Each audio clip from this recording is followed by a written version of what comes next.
Welcome to the Automotive Diagnostic Podcast. We're going to explore ways to sharpen our diagnostic skills, find learning resources, and hear from experts in the automotive field. Hello, automotive friends, and welcome to another episode of the Automotive Diagnostic Podcast. My name is Sean Tipping. I will be your host today. Today on the show, I have another guest joining me, Lucas Underwood. And Lucas is a shop owner, technician, and all-around great guy. Lucas is going to share with us today a perspective from a shop owner, somebody who has, done the technician role, has fixed a lot of vehicles, and been successful, and been very successful in running a shop as well. And Lucas has some really interesting ideas on how to improve the industry as a whole.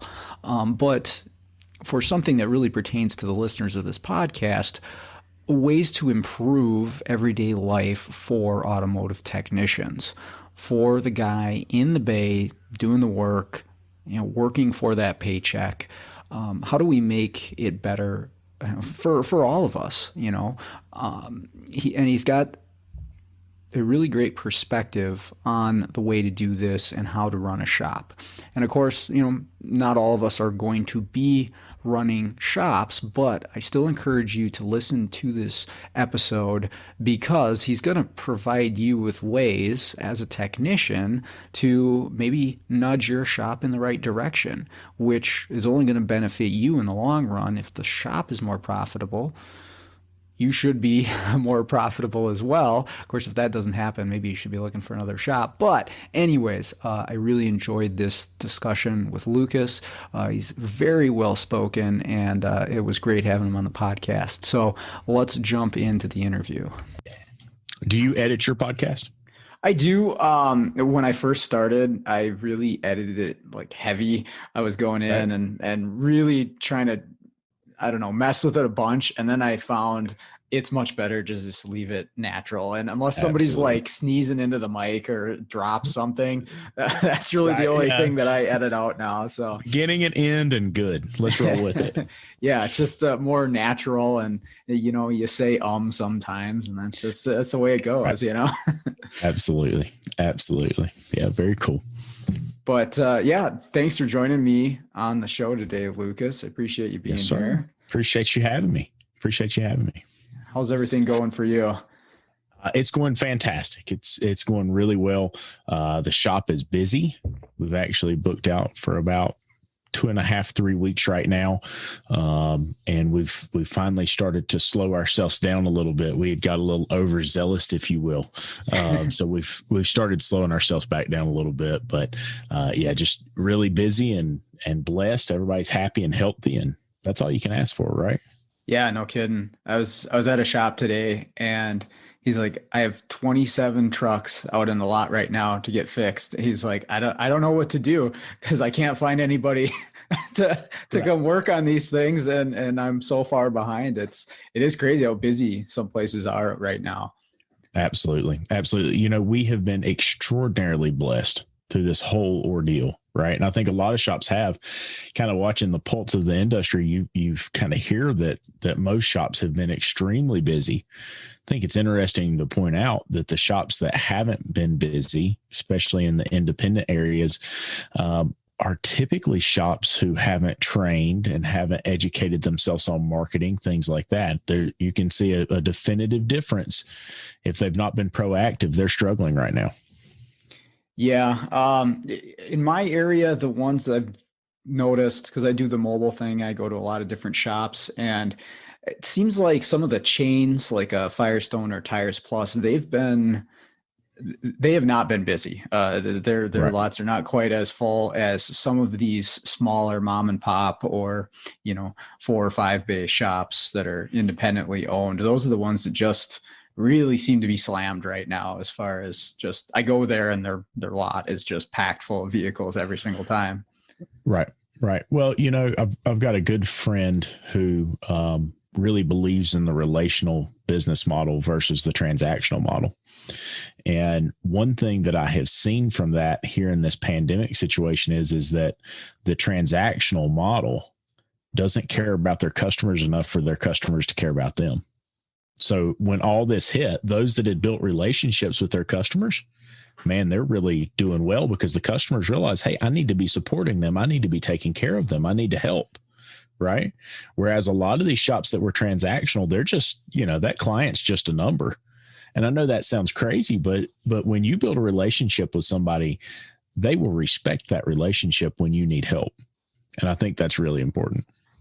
Yeah. Yeah. I couldn't agree more. And, I've seen it. I actually used to work for Firestone for about 7 years, and I saw they moved the shop managers through pretty frequently, and I worked with a number of them, and you could see the difference of the the store managers that are really building those relationships with people that actually care about them, and not just treating it like the retail store that it is and the number and, hey, can we sign you up for a Firestone credit card today? And there was people that did run it that way. And how many fluid changes can we sell this old lady? And it made a huge difference on the long-term business of a single store. So Absolutely. it's Absolutely. Yeah, that's what it's all about if you're going to retain customers, I think. Right. Right. And here's the thing is that it's important to recognize that a shop that's set up as a transactional business, the marketing dollars that go in to keep that machine running consistently, man, I would just rather have customers that expect me to be their mechanic for life. Right. Expect me to be here taking care of their grandchildren. I would much rather work with them than I would somebody that says, hey, I'm going to come once and I'm gone. I'm down the road. I'm all about building relationships. Right. Yeah. Yeah, for sure.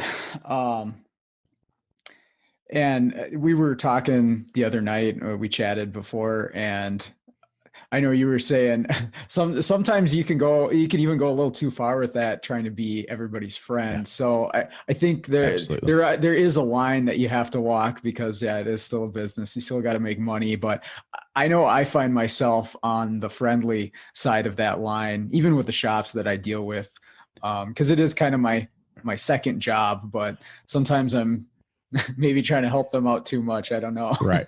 Right. Well, and that's the thing is that there's nothing wrong with helping. Right. But as shop owners and as technicians, our job to help is not necessarily doing that for free. Right. I think that's where the problem comes in, is that we're not properly paid for doing what we do best. Right. There's nothing wrong with helping them, and helping them can be that we charge them fairly. We didn't charge them exorbitantly. We didn't do things that didn't need to be done. We stood behind the work when we got done with it. That didn't mean we didn't get paid properly to do the work. Right. And we get this idea in our head that if we don't charge them, we're helping them. Right. And that's where the whole mix up comes from, because we think that if, hey, man, I gave him a good deal, I didn't charge him as much for the parts, and I did this and I did that. And I know you're probably just like me. You've been there, you've done that, or you've told somebody, hey, I know it's Friday, 5:00. I'll get it done for you. And that next bolt breaks. Right. And now everybody's peed off. Everybody's upset. You're mad because you're not going home. He's mad because he was going somewhere, because A, we didn't set proper expectations. B, we didn't charge enough to take care of the client at the end of the day. Right. So I think that's a really important thing that you pointed out, is that it's easy to say, hey, I want to take care of these people, but it's misguided, because we have the curse of knowledge, as my shop coach calls it. He's like, you know what you paid for those parts, you know what you're paying in labor, you know how much time it took you.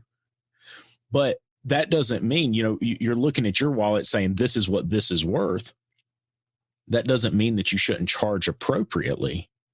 Right. That's not where the basis of charge comes from in that. Does that make sense? Yeah. Yeah. It's, what did we always say on the, on the flat rate side? It's not the minutes it takes to fix or diagnose the vehicle. It's the years that it took to accumulate the experience and the knowledge to do it. And exactly. And that's, in a number of different ways that can be maybe tough for this industry to put a price on, right. For a technician. What is your knowledge, your time? What is that worth in a dollar value?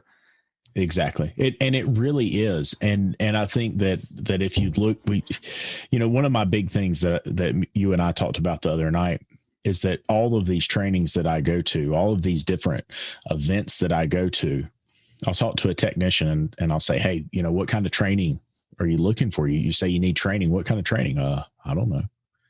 I need better pay. Okay. What does that better pay look like? What are you trying to achieve? You want to buy a house? What is it that you want to accomplish with better pay? I don't know. Right. And you talk to the shop owners and he says, I just need better technicians. Okay. What's a better technician? I don't know. Right. and you can get a variety of answers, but it all kind of points back to the same thing. And I think that it's time that we kind of unify and we kind of standardize a direction that we all think the industry needs improvement. I think maybe it's time that we start actually working on it instead of complaining about it. What do you think about that? Well, I really like that idea because, we can sit around and whine and complain all day. And hey, automotive technicians are known to do that, but it doesn't really get you anywhere. Right. Well, you're talking about wages. I was at Vision a few years back and I heard someone speaking in a class, and I want to say it was Ron Hagan of Westside Auto Pros. And he was talking about somebody who was a refrigerator or appliance repair person.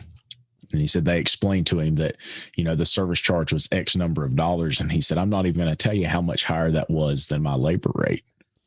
And then we began to talk more. And he said, so they tell me they're going to charge me in half-hour increments.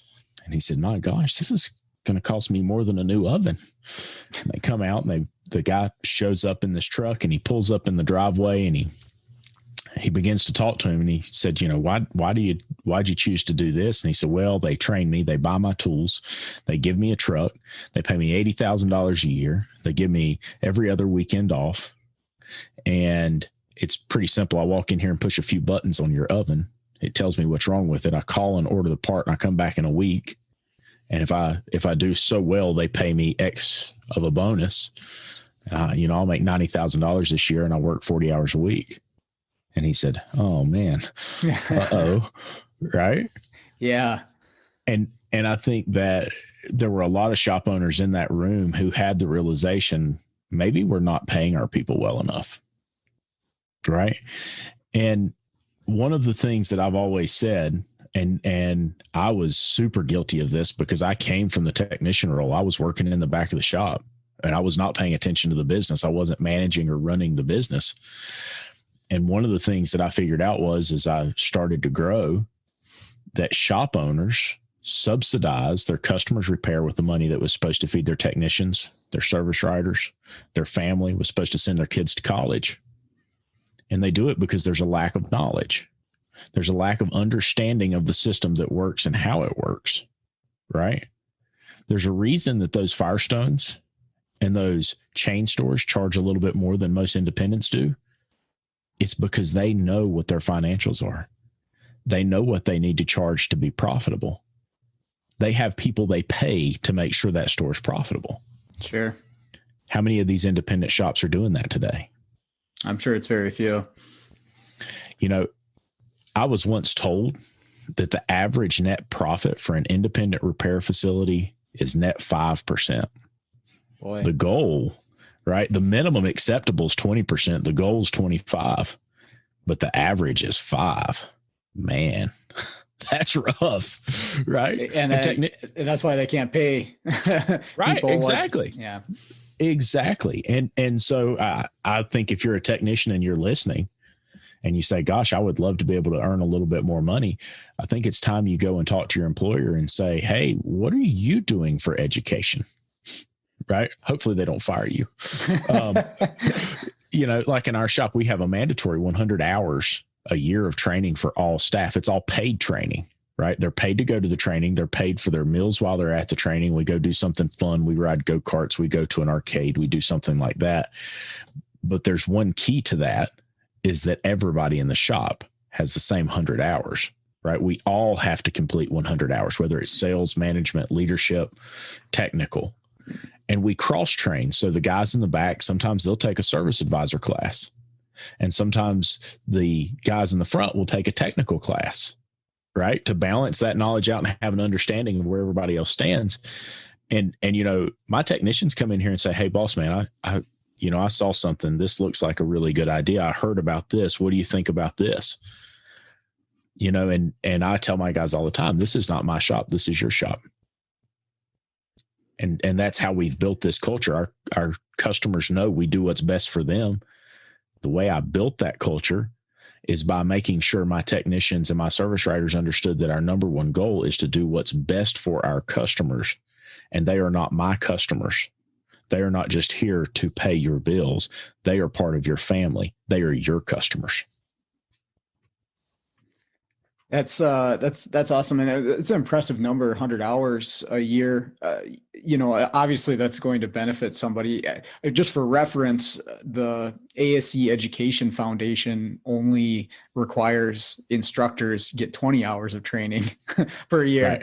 Right. And that's the minimum that you got to meet each year to stay accredited. But that's so huge. And like you were saying, a cross training for technicians to understand what the service writer is going through, and the other way around. I'll tell you, as a tech, it was just night and day difference when I'd work with a service writer or shop manager, whoever, who had been in a technician role at least some point, whether they were a tech for a while or, they had some hands-on experience. Man, it made it so much easier. And I had done a little bit of service writing myself when I'd first started out. I had to write and sell all my own tickets. And so I could help them out a little bit on that. And it just made things gel a little bit easier. So I got to imagine if everyone is doing that in the shop, it's got to be a big improvement over the norm. Definitely. And we have fun, right? That's kind of what we're all about is we have a good time. And we've got a technician here. He came from Staten Island or New York. And he came in here and he said, you guys are going to drive me crazy. And I said, why? He said, because everywhere else I've ever been, everybody's like running around like a chicken with their head cut off. Let's go, let's go, let's go. And you country boys are laid back. I don't know if I can handle this. I said, no, man, we're just chill. We're just going to relax. And the first couple of things he messed up. Yeah, man, we made fun of this kid for weeks. And I mean, I've got to say it, he checked a fuse 7 times. And I was sitting in my office in here and it's pouring the rain. The truck's down here on the front line. And I said, go down there and check this fuse. And he came back in my office 7 times. And I said, the fuse is blown. Go check it. And he said, it's not. I'm telling you, I checked the fuse. It's good. I promise. I said, man, pull the truck in here. We'll fix it. Walked around the front of the truck and put my finger on the number 7 fuse, pushed on it. The truck fired up and he said, what? I said, pull the fuse out. Somebody had wrapped copper wire around the bottom of the fuse. I said, this is the country, man. People here do whatever it takes to get off the side of the road. You've got to get used to this. I told you the fuse was blown. He said, well, I pulled it up and looked at it, But that's another thing is that when you've been in that position, when you have been in the tech role, it's a whole lot easier to look at a technician and understand, hey, I've made that mistake before. I've been through that. I'm not going to punish you for making a mistake. I just want to know, what did you learn from it? Right. How are we going to grow from this situation? What are we going to take from this that makes sure this doesn't happen next time? Now, it happens 5 or 6 times, we're going to have a problem. But if we're taking something from it and we're growing, man, I'm good with it, right? Mistakes happen. And again, that's the key in all of this, is that we must be profitable.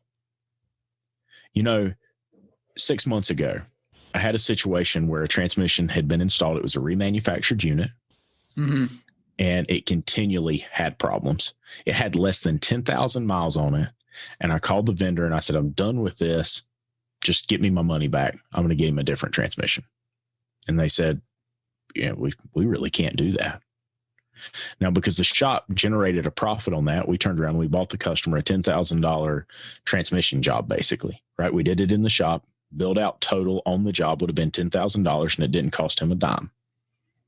Wow. You can't do that if you're not profitable. Yeah, no kidding. Right? If the shop's not profitable, you can't take care of your people. You can't laugh about a silly, stupid mistake because you don't have enough money to pay for it. And, you know, I really believe that the way we get to this point, you know, I'm a moderator for the ASOG or Auto Shop Owners Group on Facebook.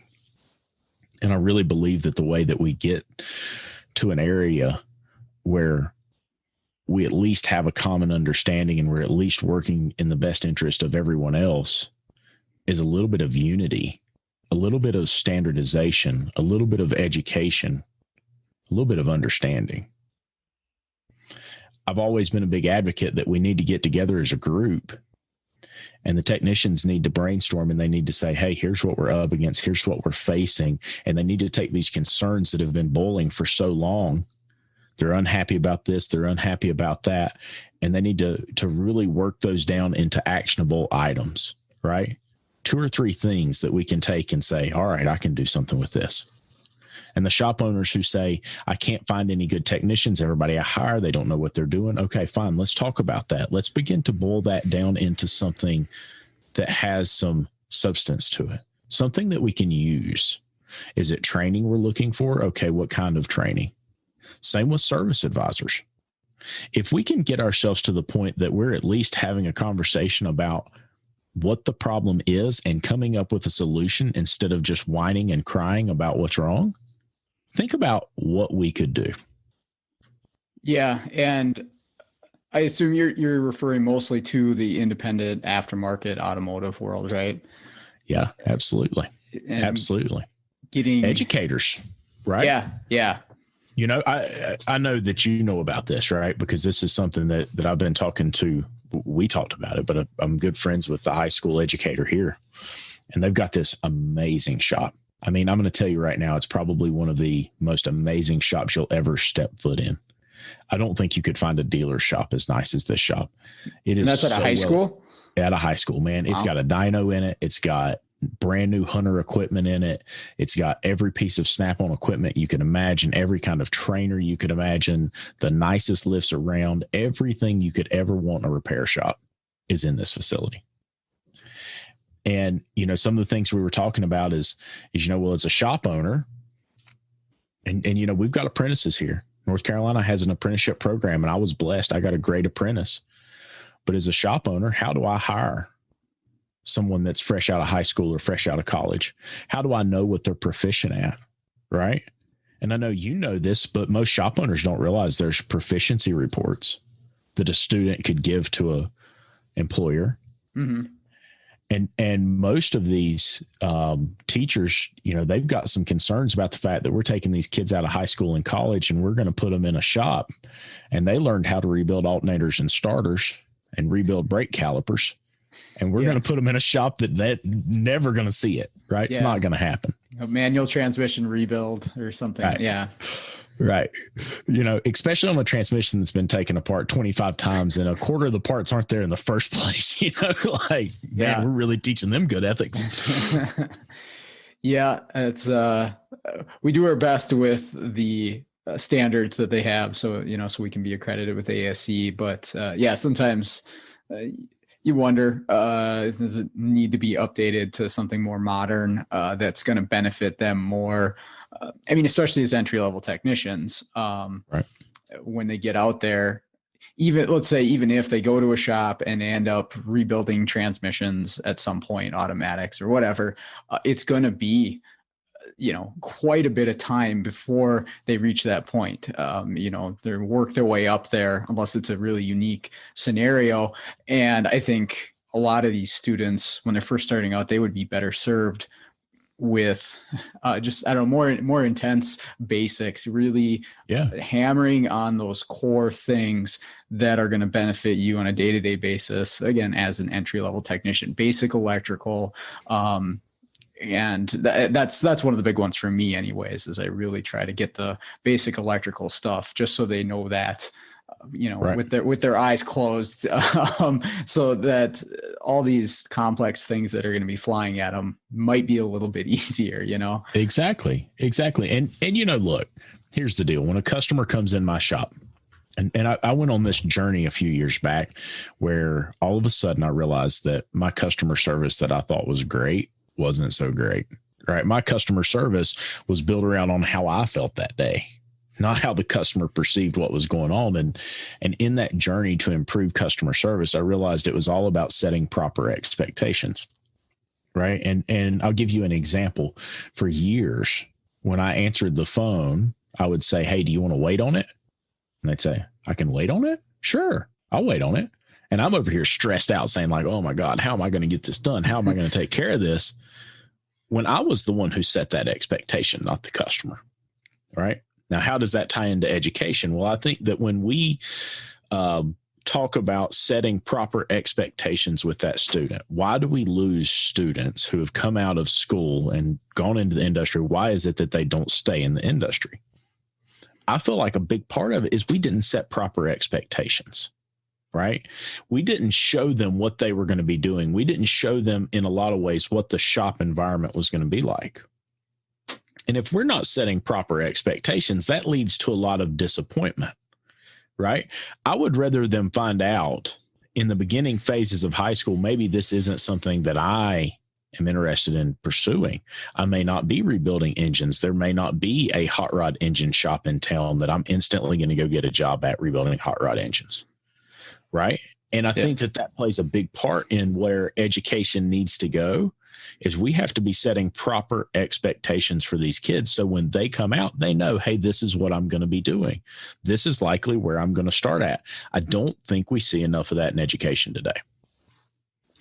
Yeah. And we do try to take in, it's been tough with the COVID thing, but we do try to take in live vehicles when we're out in the shop that pertains to the course that we're in. So, and we have a parts department in the shop. And so we try to make it as awesome. Real life as possible when we're out there in a low pressure scenario, because their students are going to break stuff, they're going to mess stuff up, and that's fine. That's part of the learning process.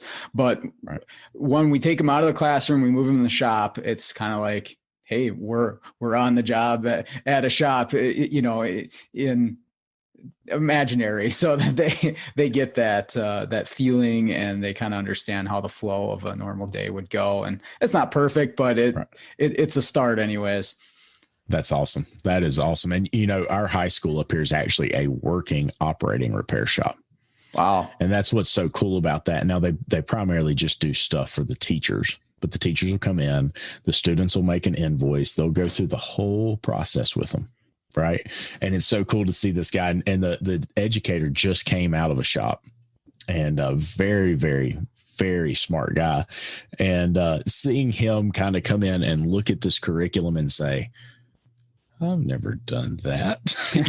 This guy's been in a shop for longer than I've been in business. And he's like, I didn't do that 10 years ago. What in the heck is this? Yep.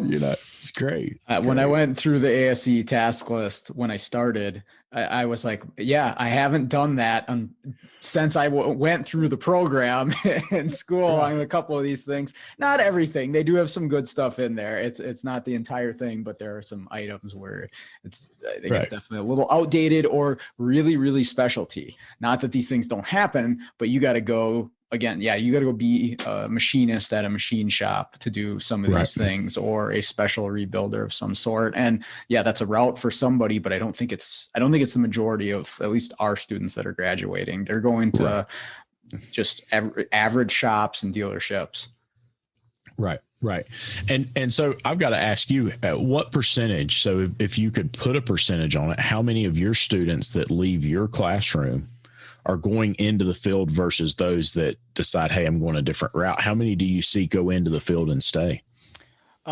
Stay is the word there. I would say the majority of them have gone into the field.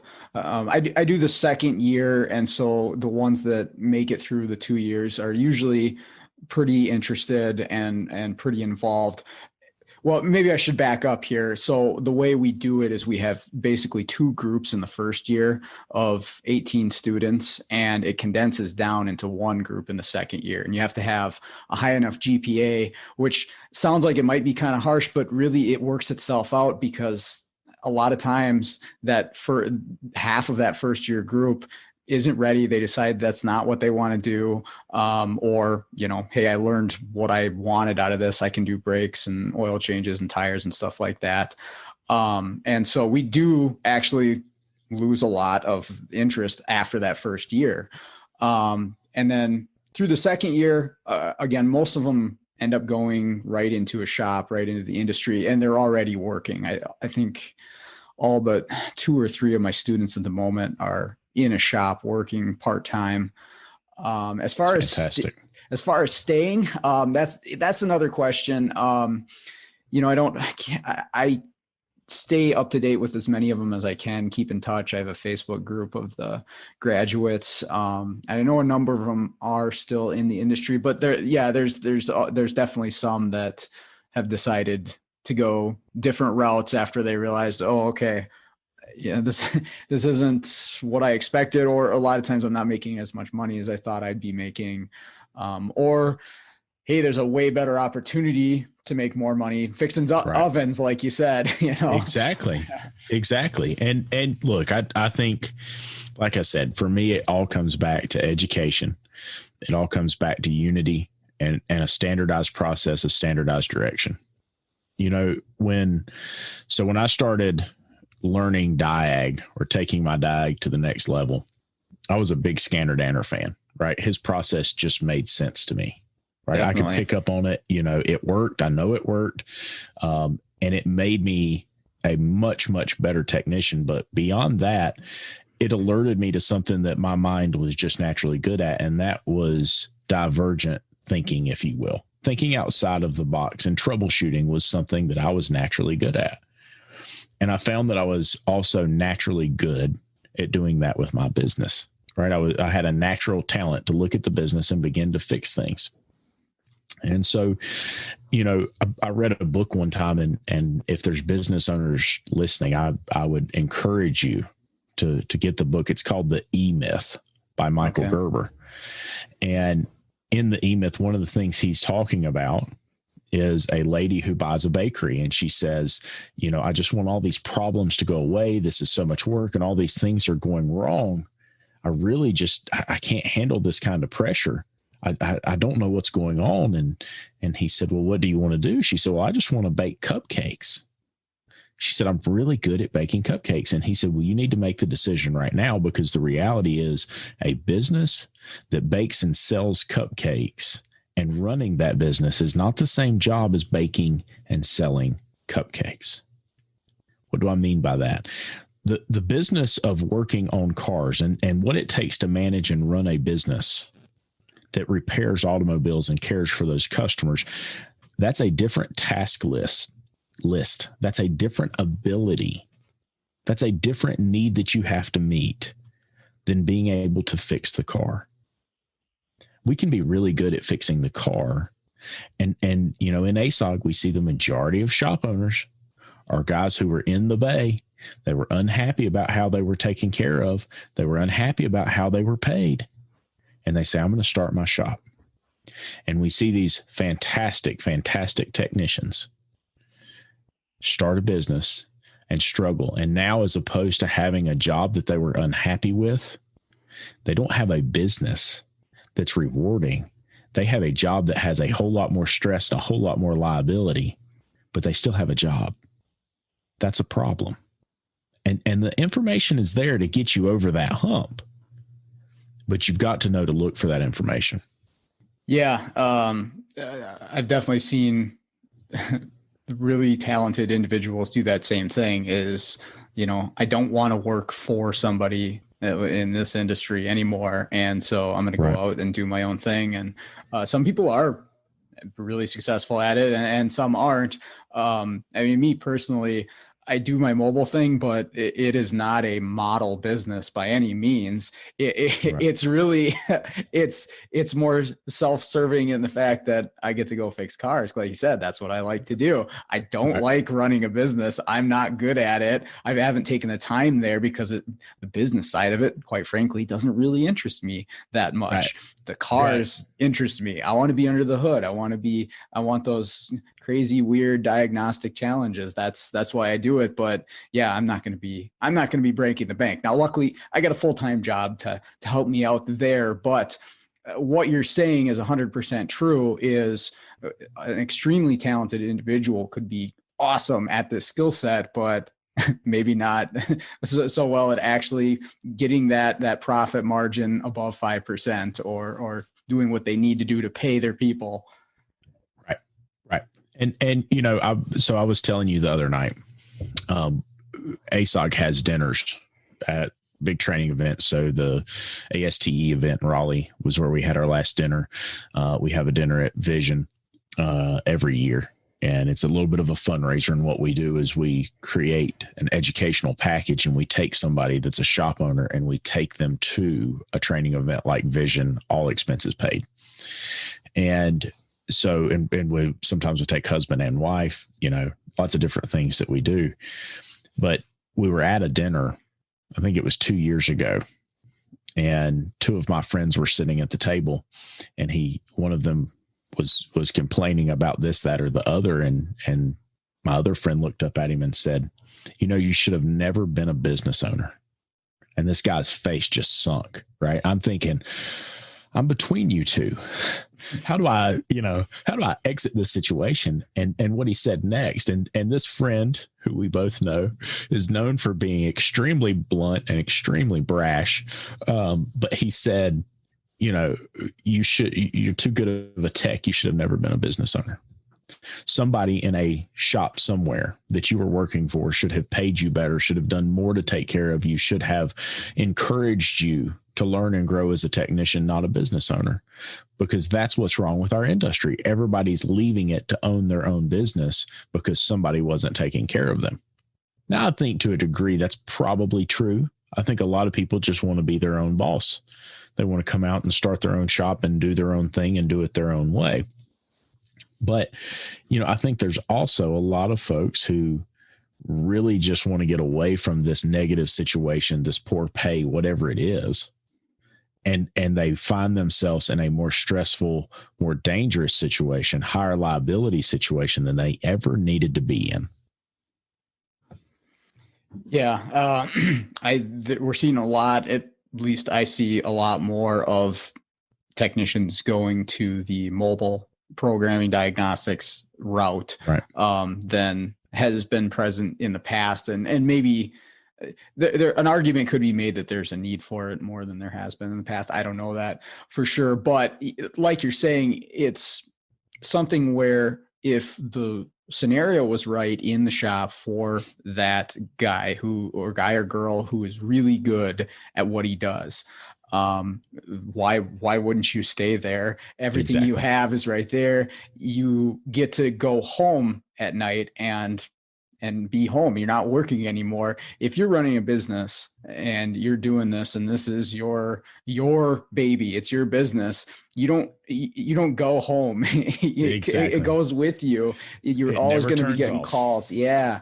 And so there's a trade-off there. And I think going back to what you were saying is, why are so many people willing to make that trade-off? What is it about working in a shop that makes you want to work twice as hard for maybe the same amount of pay? Maybe you're making more, depends on and how you roll that. But what is it that's kind of forcing people to go that direction?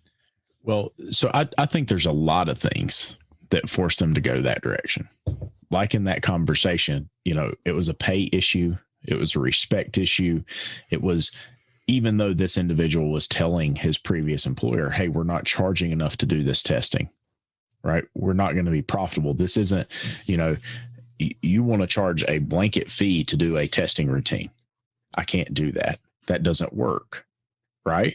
And so I think that we continue to go down that path, and it builds this situation where we have some negativity. It starts as this little bit of negativity that grows and grows and grows. And the shop owner looks at the tech as the problem, and the tech looks at the owner as the problem. And it begins to grow, or it could be service writer, whoever it is. And I think that that's where some type of event that would be much like the state of the industry, bringing them together, right? And really understanding their concerns and working towards those concerns, right? Because if we don't start taking some action, there's some things coming up in our industry. You and I both know about them, that if we don't start taking action and start formulating a plan where we can all come together with a solution and say, hey, if we all work towards this and we're all saying the same thing, singing to the same tune, we can make a difference. But if we don't, right, then the powers that be, those that have way more money than we do, right, those that have the louder voices than we do, and maybe you can look at that and say it's the manufacturers. Maybe you can look at that and say it's a part vendor, right? Mm-hmm. Do you enjoy installing Dorman parts on cars? No, because I got to go back and do it later. Right. And do you think, even though there's probably 3,000 of us who complain about Dorman parts on a daily basis, do you think they care that we think their parts are junk? Well, they keep on selling them, so probably not. Exactly.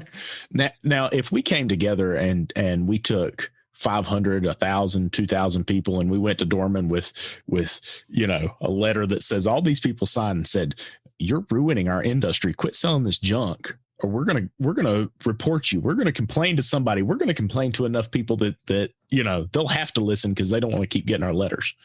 Do you think they would do something different? Of course they would, right? It becomes a image problem at that point, right? And I'm not saying we should do that. I mean, okay, maybe but I guess my point is that if we're all talking to the same tune, we have a whole lot more power than if we're going in different directions and there's no solution present. Yeah, and this is one of the things I really wanted to discuss with you is how we can work towards something like that in the aftermarket independent world. How do we get something together where we can unify? What does that look like? Well, so I've sat down and I have thought of every single reason it would not work. And I have conveyed those reasons to a dear friend of mine. And he said, yep. And that's why nobody's ever done it. But that's why I'm giving you the kickstart to do it. So now you're doing it. And I said, whoa. That's not what I meant. But I'll tell you what I envisioned, right? Here's what I envision. I think you take an organization.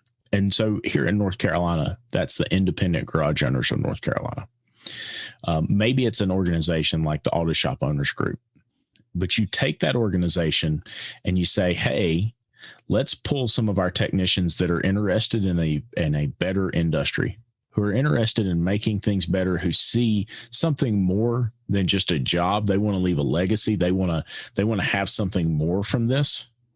Let's pull those technicians and let's talk to the shop owners who might be interested. And let's find some people like service writers who may be interested. Let's talk to our educators who want to see a difference. Let's talk to our vendors who genuinely want to see a difference, and let's get them together. Right. And then the way my mind put this together is let's say we've got 5 technicians. Well, we put those 5 technicians at a table with a spokesperson, maybe a moderator, right?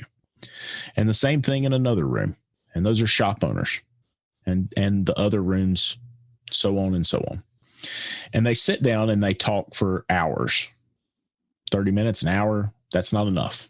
Takes a good bit of time, and they have some lunch and they continue to talk, and they start with what their complaints are.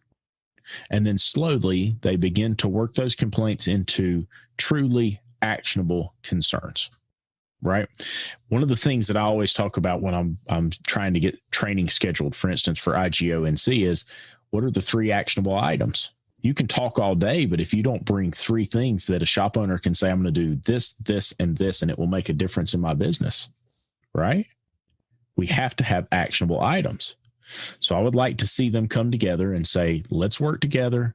We're not all going to agree. We're not all going to see the same thing, but let's just sit down and work through this until we can find the 3 biggest things we face. Is it tech pay? Is it benefits? Is it tooling? Is it shop owners not charging properly? Now, same thing with the shop owners, right? They come together and they put up their biggest things. What are the biggest ones that everybody at the table agrees? These are our biggest things. Now, if you have more than one table, you put somebody up front that says, okay, we've got the 4 spokespeople. Those 4 spokespeople are going to meet. They're going to talk. They're going to tell you what each of them found, and then we'll have more discussion. And then slowly work those smaller groups back into one group. Now, the reason that I came up with this is because when we look at events like ASTE in North Carolina, which is the largest training in the Southeast for the automotive industry, everybody comes and says, well, I want to see this kind of training. I want to see hands-on training. I want to see this. I want to see chapter meetings. I want all these different things. But you know what happens, Sean? Nobody attends the trainings. Right? Yeah. Now, ASTE, it has a huge turnout. Right? But what if we provided more benefit in that training through something like a state of the industry? What if we got training that folks really, really wanted to see? What if we got in their face some of the things that we really face as problems and started taking action? And then we use organizations like IGONC or ASA or MWACA or whoever it may be to begin to take action on these problems through education, through unity, right? All of this starts with a conversation. This all comes from coming together and understanding what someone else faces and trying to move us forward. Is it going to be easy? No. Is it going to happen overnight? Absolutely not. Is it going to fail multiple times?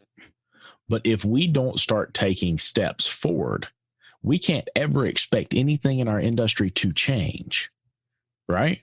We've been complaining about what's wrong for years, but we've never been taking those steps forward. Now, there's people taking action. I don't want to discredit what they're doing. You know, you look at Chris Chesney's efforts with the Road to Great Technicians. It's a great effort. But what would happen with an effort like that if everybody knew about it, everybody was unified, everybody was moving in that direction? So I think, in a way, this is where these local organizations that are supposed to lead and guide the industry in their areas have failed. Right? It's their job to bring everybody together and get them led in that direction. At least that's my take on it.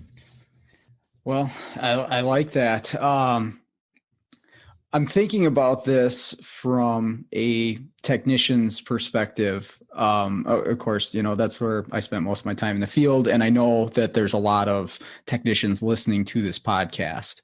And so if you were a average technician in a shop doing the day-to-day stuff, and you feel like, yeah, this sounds great. This would be great for my shop or my area and my pay and my career.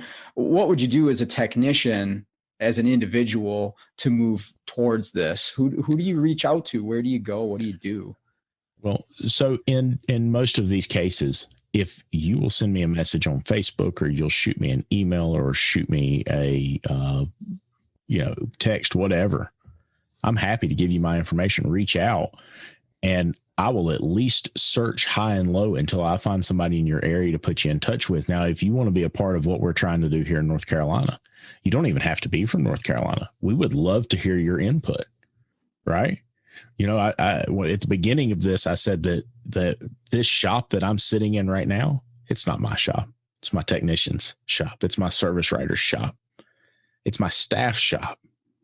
So I really depend on their input. I depend on their perspective and their feelings about things, right? It's really important to me.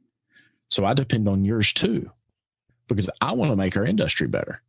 So I would love to hear your opinion and your thoughts on this, even if you're from California. It doesn't matter to me. You're welcome to attend an event like this if we ever get something put together. But the first step is finding a local organization and saying, hey, guys, I really want to see some change in our industry. Is there anything I can do to help, and judge their activity level? And I think you'll find many of these associations have died off a little bit. If you don't find that they are being active, you've got to take action yourself and make them active, right? Right. These organizations have a board of directors. And in most cases, if you get active and you start pushing, they'll say, we've been looking for somebody like you with your energy for a long time. We want to make things better too, but we just don't know what to do. right? Many of these boards are occupied by older retired shop owners and technicians. But if you come in there with some energy and say, hey, I want to make things better. How can I help? What can I do? How can I guide us? That's a great way to start. Yeah, for sure. And I know one thing that you could search for as well, as far as a group to get involved that, you can make, these sort of impacts on the industry, is if you have a local community college and they are accredited, and sometimes even if they're not, they'll have an advisory committee. And that's a great place to go to. Absolutely. To network and really, affect the industry. We can obviously, work towards some of the goals that you're talking about. But in being able to talk to the instructors and other local shop owners and put your input into what do you want to see, Absolutely. in the technicians that are coming out of a program. That's a big one too, if somebody's searching for some way to make a difference. Absolutely. And I'm going to tell you, when I started attending all of the advisory council meetings, I really began to get a new perspective. I began to see what they were up against. And, I'd always heard shop owners say, the local community college, they're not doing a good job. The instructors are burnt out, blah, blah, blah, blah, blah. Right. That was the standard rhetoric that we heard coming from shop owners. And when I went, I realized that most of them are fired up and ready to do something. They're excited. They love their kids. They love what they're teaching them, but they need help. They need direction. They need guidance. They need your support in other ways too. But do you know how many shop owners go to advisory council meetings? Very few. Yeah. Yeah, it's not as many as you think. We have pretty good turnout around here, but I mean, it's constant maintenance. You gotta keep up and make sure that people are still interested and still want to come and get involved in everything. But I'll tell you just a quick story on how powerful those advisory committees are. Our auto body program, which is separate from ours, but we're close with the instructor in the program there. It was going to be shut down this past, the past spring in 2019. And the advisory committee came together, and this was all local shop owners and former students, technicians. They came together and they rallied and they got together with the president of the college. And I mean, the program was months away from being completely closed down. The shop was going to be leveled. They were going to use it for something else.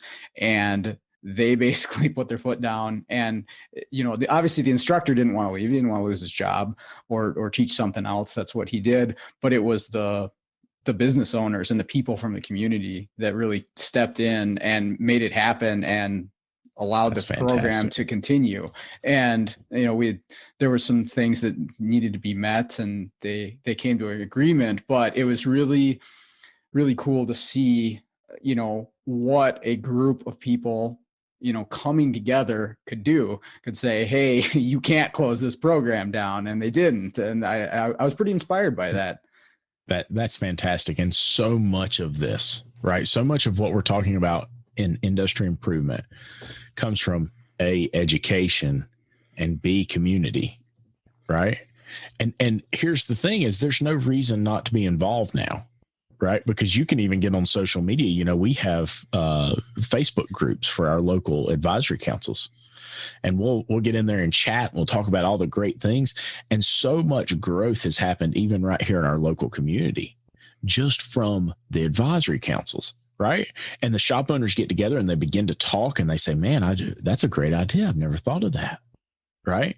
And that grows into a bigger and bigger organization.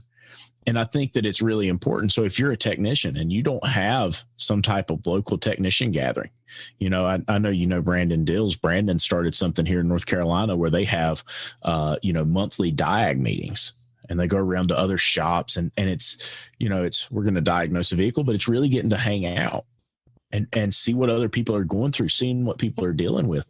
And, I talk about this all the time. I had a shop owner tell me a while back, he said, I just feel like I'm on an island. And I don't feel like I'm I've got any support. I feel like I'm alone. And we got to talking about it. And he said, he said, between ASOG and going out and hanging out with you guys that are at these trainings, I've really learned that I'm not on an island. Everybody else is going through this too. Man, that's huge, right? When I was going through diag problems, seeing other people go through problems too, realizing I can figure this out was huge for my morale, if you will. It kept me moving forward. So if you don't have a local kind of gathering in your community, I would encourage you to start one. Now, it's a lot of work, and you've got to make sure it's focused the energy in the right direction, Yeah. So, but yeah, that I had a gentleman on the podcast that was a couple months ago, and we talked about that. He runs a Pico club out in California where they get together and they just scope everything. And it's just a really, really awesome idea to network with other technicians and get to know the people around. And I have said that exact same thing in the past, that I felt like I was on an island as far as the interest and the passion that I had for what I did. And I'll say, social media has its really strong negatives, but that's one thing that I really credit the Facebook groups with, was seeing that I was not alone. There's a lot of other people that are really interested in this stuff too. It's so cool. So there's a number of really good Facebook groups out there too, that you can start meeting and talking with. I mean, that's how I met Brandon, met you, that otherwise I'd probably never meet any of these people, or not know about all these training events and stuff like that. So it's a positive side to social media.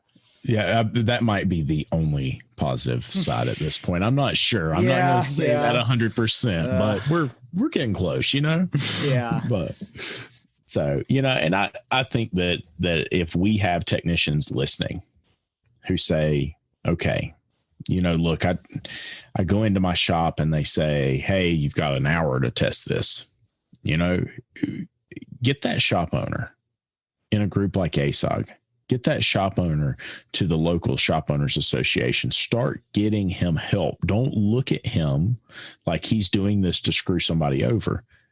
There are shop owners who are definitely doing this for greed, but the majority of them are doing it because of a lack of knowledge, right? A lack of understanding of how this works. There's a way to run a profitable business, and it's a very set kind of formula, if you will, but it can be done, and everybody can be happy. But most likely it's because your shop owner has not found that education. Maybe they were a tech first, maybe they're burnt out, who knows what it is, but get them involved with some education first, right?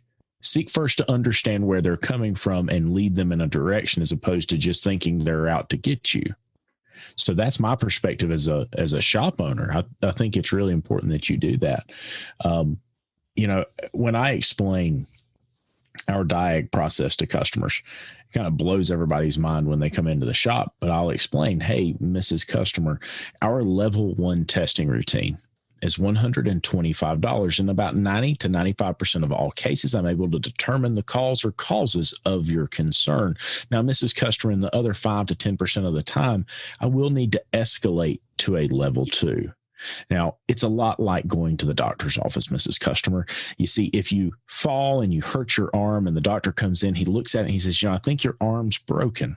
I can see abrasion. I can see some damage to your arm, but I need to do an x-ray to determine what the real cause is. Now, I'm not like the doctor. I'm pretty nice. I'm going to tell you how much that additional testing is up front, but I may have to do additional testing to determine the true cause of your concern. And now the customer understands, because I'm painting a picture. I'm showing them that it's not just as simple as me plugging a code reader in and looking at something. And I'm an advocate for my customer, right? We lose sight as technicians and shop owners sometime, and we think that this is about us. We're serving a customer, and our number one job is to ensure that their car remains safe and reliable. It's our job to do what's best for them. We're professionals. That's our job. That's what we do. So it's very important that we don't lose sight of this, but it's also very important that we're paid appropriately. So if a test is going to take you an hour, so let's say my level 1, I go in, I do a basic scan, I find the information, I'll do a overview. I might check a few mechanical items that I can quickly check, things that I know are associated with it. And I provide a report back to the customer. Now, Mrs. Customer, what I need to do is I need to do a fuel pressure test, a fuel volume test. I need to see what I'm saying? I'm building my testing out for them. I'm explaining where I'm going, and that keeps them informed. It's setting expectations. It's meaning that the technician is paid properly. We're not pushed to do a diag more quickly than we should, because now all of a sudden we're paying them to do the diag. We're ensuring the car's fixed, right?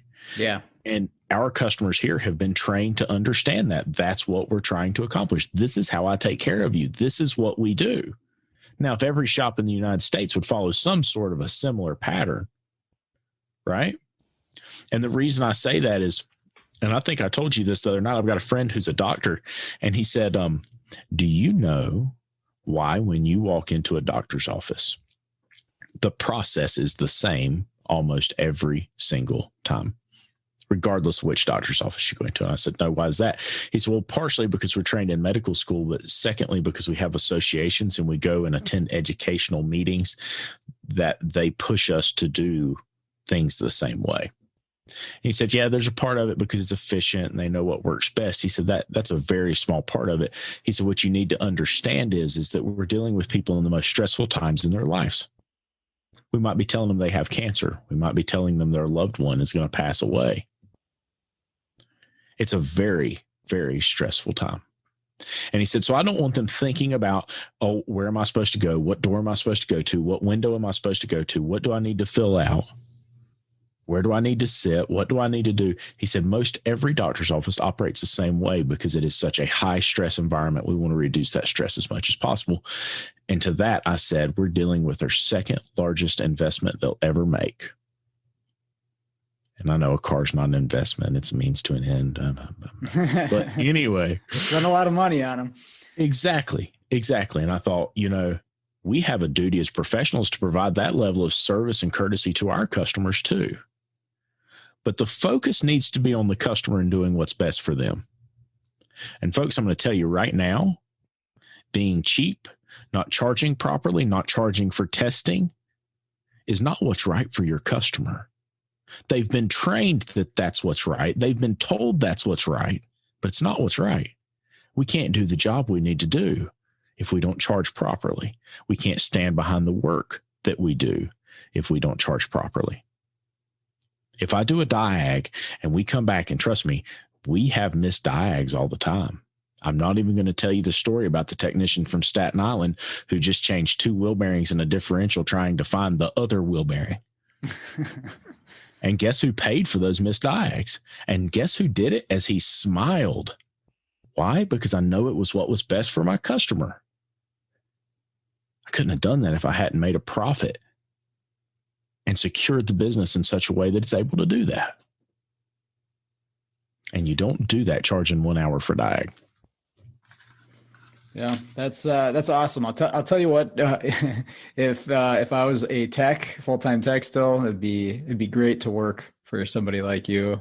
Yeah, it's missing out there, that attitude and that ideal, in just your average shop. And I know because I see it every day when I go out doing mobile stuff. And maybe it's because the shops that are using a mobile technician are really far behind. They don't have that figured out. But I know enough that there's just a lot of shops out there that haven't figured it out. So again, this podcast is mostly going to reach technicians, but there may be some business owners out there as well. But they can they can move this message up the line. They can start talking to their service writers and shop owners and have them listen to this podcast, Exactly. And this is where it starts at. Right. This is where, because if technicians can understand and have a little bit of compassion for the owner or the service writer and understand this is not a negative thing, right? This is not that they're trying to tear you down. I'm going to tell you now, this shop owner job, man, it's stressful, right? and you've got to talk to some people who are super upset sometimes. And sometimes you didn't even do anything about it and the phone's ringing off the hook. And there's a lot that a shop owner does that you may never ever realize they have to do. Even if they're not at the shop, they're working. I wake up at 3 a.m. saying, oh my God, how are we going to get all this done? Right. And you've got to understand as a technician that many of the things that you're seeing that you feel like is a shop owner doing something against you, and they may be, I don't know, I'm not in your situation, but in many, many cases, they just can't see you. They can't understand you. And they don't understand how to communicate because it wasn't long ago they were a technician too. Communicating is huge as a shop owner, but it's something that leadership component is very hard to grow and learn how to use. So if you nudge your shop owner, you might be able to accomplish more than you think you could. And you might be able to do it way quicker than you ever could imagine. And Sean, by the way, we're hiring, right? I'm building a bigger shop. So if you want to come on, I mean, listen, and it doesn't get cold, right? It does, but not that cold. Now I like playing hockey a lot. So they got hockey rinks out there.